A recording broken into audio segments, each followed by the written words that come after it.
a great shout that everyone's going to go for. Let's quickly talk about the front line. I guess two things. One, Danny Ings, is there any worry about the fact they're playing Sheffield United? And with Aubameyang, is there any of you, any part of you that would maybe consider Kane instead for the same price, I think? Yes, to both questions. Yeah, Ings at home to Sheffield United. I'm still not sold on, really. He can score against any kind of opposition. He's proven that already this season. But yeah, there are better fixtures out there, I think. And it just depends which Sheffield United turn up, because the one that we've seen since they had their first choice back five back, with the exception of last weekend against Leicester, last midweek, they've been really solid. And space is going to be at a premium. And I do think there are better options out there. He's just in such good form at the minute. He just needs a half chance. We saw that yesterday against who were they playing? Bournemouth, yeah. Of course, he missed his big chance from the penalty spot, but his goal was, opportunistic. And he's had 4 of his 6 goals since the restart had like an XG of less than 0.06, which is like minuscule. But his conversion rate and his ability to convert those half chances into goals is unparalleled, really. Perhaps with the exception of Aubameyang and Vardy. So he just needs a half space, and he's on the score sheet. But I can't see Sheffield United conceding a hatful, especially after how they performed against Leicester. They're going to have a reaction. Yes, they've got a game in between then, but Wilder is livid when they don't play well, and I can imagine him reading the riot act after that Leicester game. So yeah, he's potentially one for the chopping block. I could downgrade him. I could really go cheap in attack. Downgrade him for like a Greenwood, maybe, and then reinvest that into midfield. But that will really upset the balance, I think, in the front line. Aubameyang, I wasn't expecting Arsenal to make the FA Cup final, so there is that. So they'll be playing that, I think, 6 days after Gameweek 38? Yeah. I do think he might get, if he is going to get a rest, then he might get that against whoever they're playing in 37, Aston Villa. Because they've obviously just been in FA Cup action on Saturday. Aubameyang did get a rest in Gameweek 36. But yeah, he's performance against Man City in that cup semi-final was enough for me to sort of put him in my squad. But at the same time, them qualifying for the final does leave a bit of a doubt in my mind. And then I haven't seen Kane yesterday, who's got Crystal Palace in 38, and they're in pretty dire nick. They played a lot better against United, admittedly, but it's still 6 losses in a row. They've still not conceded, not kept a clean sheet in that time, when previously they were one of the better defensive teams from the mid-table bunch. They're not great at keeping clean sheets against the bigger teams either. I think all of their clean sheets have been sort of from bottom half teams this season. So, the way Kane's playing, as I've written in the scout notes this morning, he's not the number 9 of yesteryear, but he's kind of a 9.5 now. He's still doing the dropping deep bits, as we saw for Son's goal, or the own goal rather. But he's still at the same time popping up in advanced areas as well. So I poo-pooed him at the start of this resumption. I said there were better Spurs options elsewhere. I said Son would outscore him, but he's left me with egg on my face, really. He's back-to-back double-digit hauls.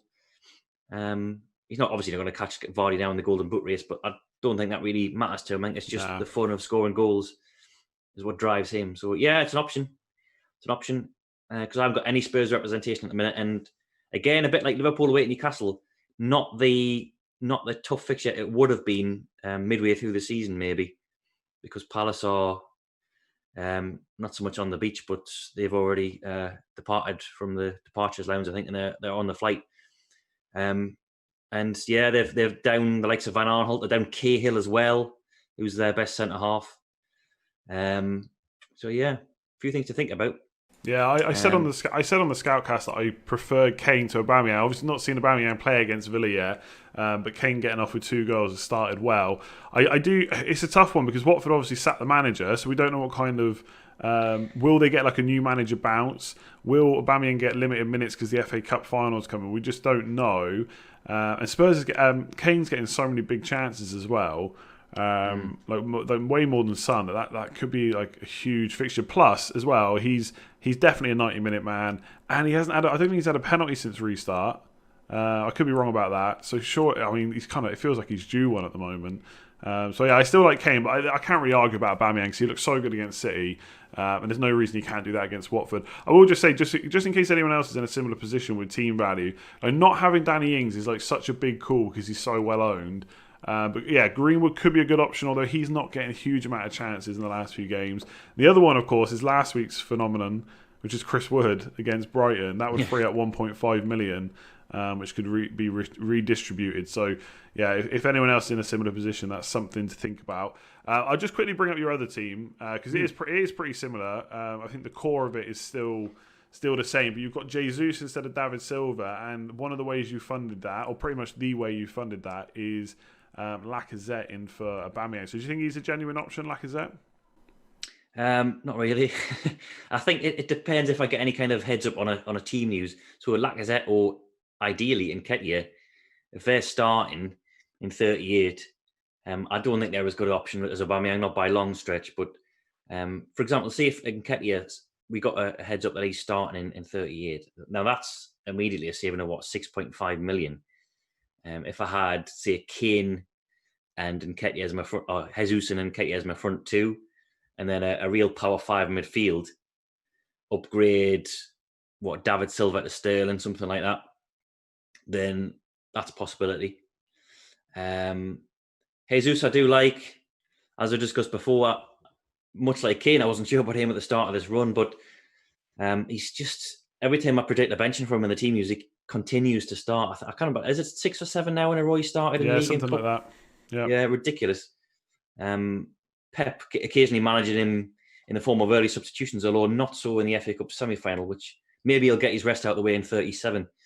But they're out of the FA Cup final now, and they'll have, I think, 12 days between Norwich and Real Madrid. So I can't see Pep resting players for Norwich. He'll perhaps manage their minutes in the form of early substitutions, but he said himself that he wants players to be fresh. With a bit of momentum behind them before going to that Champions League quarter final. So I think most of the big guns are going to play in that game against Norwich. Maybe take off a couple of the heavy hitters after 60 minutes or so, but you think by that point they would have racked up a few goals anyway. So yeah, Jesus is an option. He's cheaper than the likes of Kane and Aubameyang as well. And yeah, not for 1 minute do I think Lacazette is better than Aubameyang, but again, a saving of 1.7 million. He's proven that he can score goals. I think he's more like a 6, 7, 8 pointer rather than someone who could really haul. But yeah, to do that, to accommodate Jesus in the front line, I think I've sacrificed who is it, Silva, and gone for Antonio, who's got a good fixture as well. I think my only concern about West Ham is that they are now safe, almost certainly, not mathematically yet, but they're almost certainly safe. And motivation, perhaps, an issue in Gameweek 38. Villa will be praying for something. Have been better defensively since the restart as well.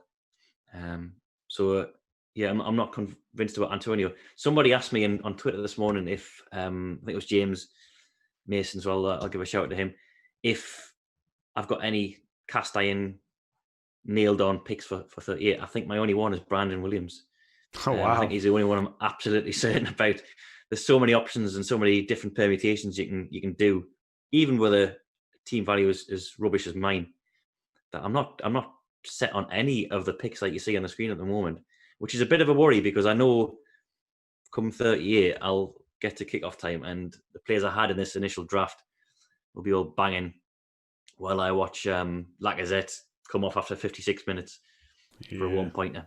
Well, so the players you got there, so Antonio, I've just taken him out, but that's not to say I won't bring him back because he's, like, statistically, like I keep saying, he's been the best player since restart. Like, his underlying stats are ridiculous. Even if you take Norwich out of the equation, He's still really good. Jesus, I really like. I think there's every chance he starts in 38, and obviously if he doesn't start in 37, I might even captain him. I think he's that good an option. I really, really like him. He gets so many chances. He also creates plenty of chances as well. And I've said this before. Like, people can say it's just tap-ins. It doesn't matter.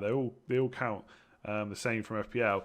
And really quickly, just on Lacazette, so I've just looked it up. Last 4 matches, because obviously he's been back playing a bit because Nketiah got suspended. So versus Aubameyang, Lacazette 3 big chances, Aubameyang only 1.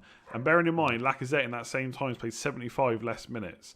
So 3 big chances versus 1. They've both created 3 chances. Shots inside the box is 5 to Aubameyang, 4 to Lacazette. Lacazette slightly higher expected goal involvement as well. So on their day, if he does start at home, I don't think he's actually that bad a shout. I mean, in a 1-game shootout, same as Mane versus Salah, I think usually you'd back Aubameyang. But there's nothing to say Lacazette might not do it. So other people might be considering a very similar downgrade. I think the only thing with Lacazette, I think if you're not someone that maybe you're on a different time zone or something and you can't wait around for team news, I would definitely back Aubameyang to start. And Lacazette probably given the form, but I don't know if I'd be 100% confident. But if you're around for it and we get early team news, then I don't think that's the worst downgrade.